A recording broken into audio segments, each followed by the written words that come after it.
Good evening. Today, our fellow citizens, our way of life, our very freedom came under attack in a series of deliberate and deadly terrorist acts. The victims were in airplanes or in their offices, secretaries, businessmen and women, military and federal workers, moms and dads, friends and neighbors. Thousands of lives were suddenly ended by evil, despicable acts of terror. The pictures of airplanes flying into buildings, fires burning, huge structures collapsing, have filled us with disbelief, terrible sadness, and a quiet, unyielding anger. These acts of mass murder were intended to frighten our nation into chaos and retreat. But they have failed. Our country is strong. A great people has been moved to defend a great nation. Terrorist attacks can shake the foundations of our biggest buildings, but they cannot touch the foundation of America. These acts shatter steel, but they cannot dent the steel of American resolve. America was targeted for attack because we're the brightest beacon for freedom and opportunity in the world. And no one will keep that light from shining. Today our nation saw evil, the very worst of human nature, and we responded with the best of America, with the daring of our rescue workers, with the caring for strangers and neighbors who came to give blood and help in any way they could. Immediately following the first attack, I implemented our government's emergency response plans. Our military is powerful, and it's prepared. Our emergency teams are working in New York City and Washington, D.C. to help with local rescue efforts.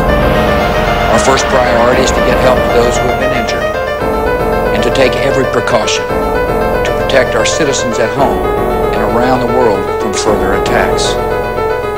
The functions of our government continue without interruption. Federal agencies in Washington, which had to be evacuated today, are reopening for essential personnel tonight and will be open for business tomorrow. Our financial institutions remain strong, and the American economy will be open for business as well. The search is underway for those who are behind these evil acts. I've directed the full resources of our intelligence and law enforcement communities to find those responsible and to bring them to justice. We will make no distinction between the terrorists who committed these acts and those who harbor them. I appreciate so very much the members of Congress who have joined me in strongly condemning these attacks. And on behalf of the American people, I thank the many world leaders who have called to offer their condolences and assistance.